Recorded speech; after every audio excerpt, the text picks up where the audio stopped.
Magandang araw mga kaibigan.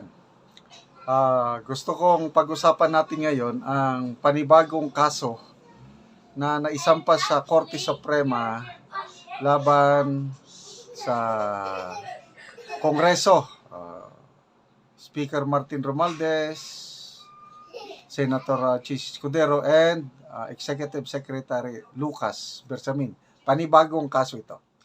Okay, gusto ko lang munang pasalamatan, i-shout out ang aking mga kaibigang researchers, si Chris Torres at Yodora.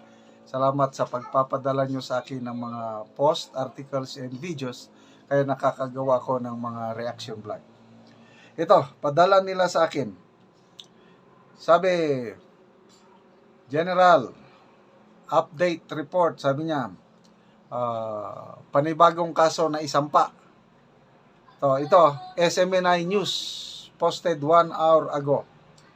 Look, Dr. Tony Liachon filed a petition in the Supreme Court against Executive Secretary Lucas Bersamin and Congress in relation to the zero budget subsidy of PhilHealth in the 2025 national budget via Margot Gonzales. Yan. So, people who reacted, 4,900 people who reacted, 3,200 ang nag-like, 1,600 ang heart, 71 ang okay, so false positive ang reaksyon. Natutuwa ang taong bayan. Okay. Comments. Good job, Doc. God bless. Dr. Tony Liachon. Lynn Tolentino. Salamat, Doc. Tony Liachon. Mabuhay ka.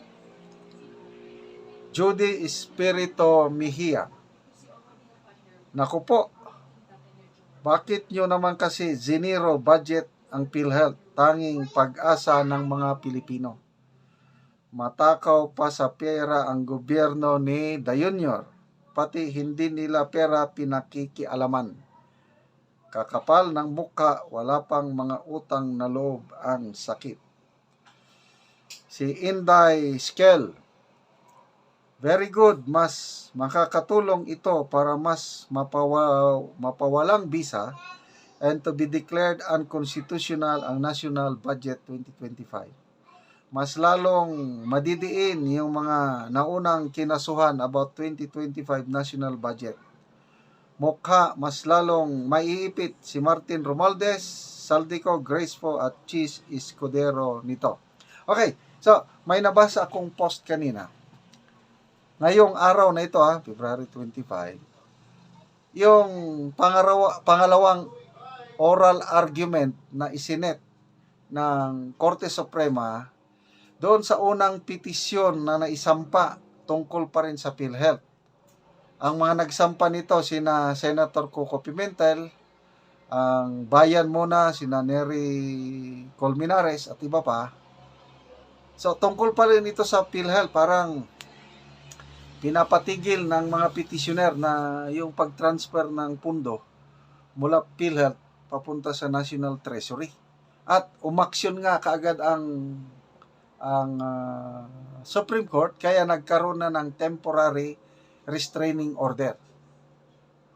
Hindi na natuloy ang paglipat yung last tranche, yung 29.9 billion. So mabuti na lang naagapan.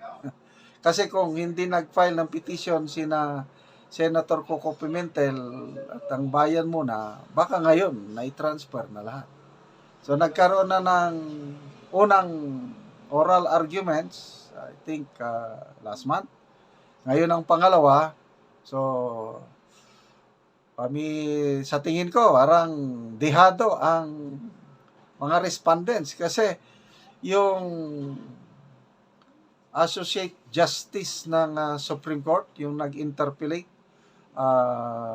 the Honorable Ami Javier, I'm not sure of the name. Sabi niya, di nyo ba alam? According to COA reports for 3 years ata, 2021, 22, 23, PhilHealth is already bankrupt.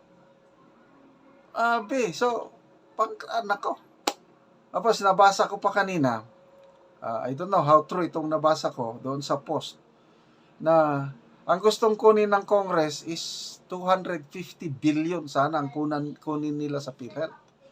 Kaya lang, ang naging compromise deal nila with the Department of Finance, itong 89.9 billion lang. Ay mabuti nga at medyo pumalag si Secretary Ralph Recto, hindi binigay lahat yung 250 billion. So, salamat Dr. Tony Liachon. Siya yung isa sa mga advocates, health advocates na nagbulgar nito eh. Ito, binulgar pa niya yung Christmas program ng PhilHealth. Ilang million yun? Hindi ko naman siguro, 25 million ba? Pang Christmas program lang ha. Buti na lang at naibulgar at nahinto, hindi natuloy. Grabing gumastos ng pera ng taong bayan itong mga Okay? So,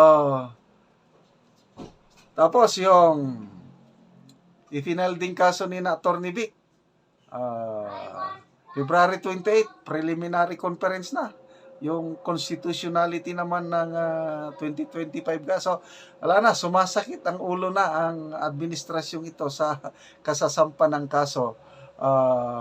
Yun na nga, humingi na ng palugit, extension, yung Office of the Solicitor General, yung pag-submit nila ng comment hanggang February 28 ata ang extension. I think pinagbigyan na ng Korte Suprema, sige na lang.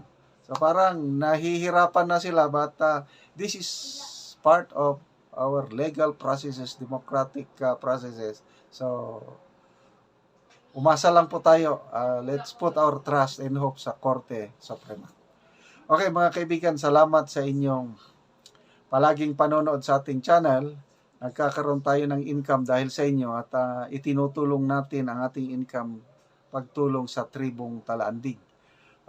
Namimigay tayo sa kanila ng livelihood programs. Ang una nating pinatanim sayote, that was 2 years ago. Ngayon, namumunga na, tuloy-tuloy ng harvest.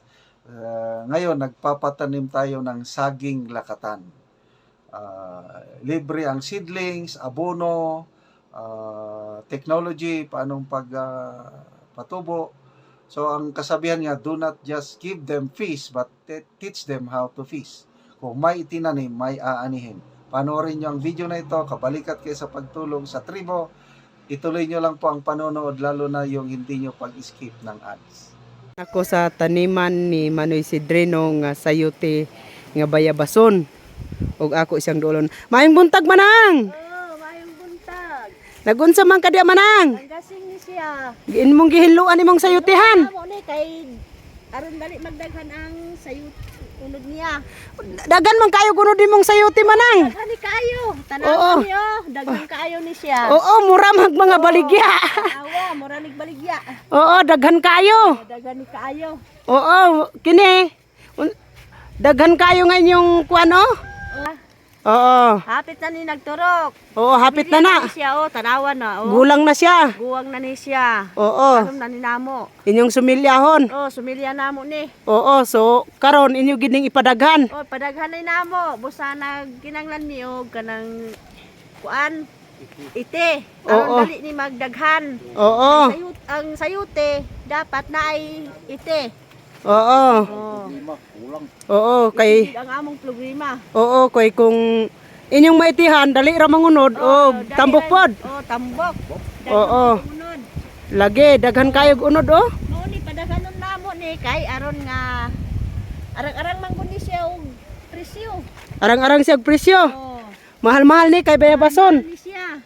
Oo. Gabayabason. Oo, kay bayabason man o didto dapit sa ubos daghan kayo unod.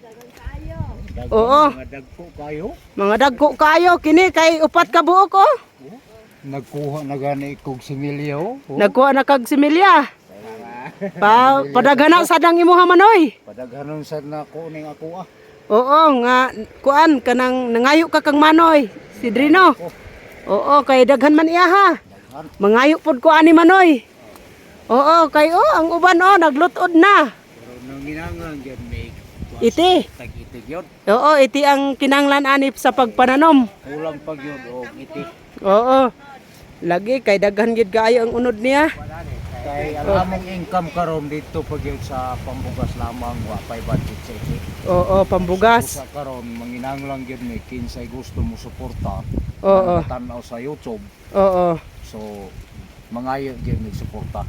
Oo. Sa iti lang. Iti. Oo. Ana lang gyud. Oo. Nang unsay mong maistorya bahin sa nindot kayo nga imong sayuti dagang kay gunod. Oh, magkuan lagi mi kay panumilya namo ni aron padaghanon na eh. Oo. Kay nagkinanglan mi og ite. Oo, sa inyong padaganon. Oh, padaghanon ni namo kay aron maayo ang turok, tambok pod, Oo. og daghan og unod og naay ite. Pero kung kulang tag ite, kulang sad og bunga. Oo. Oh. Oh, sige manang, salamat. Oh, salamat. Oo, sige manang, salamat. Padaghanon namo ni gyud kay Oo. mahalon-mahalon ni nga sayuti. Oo, manang, sige manang.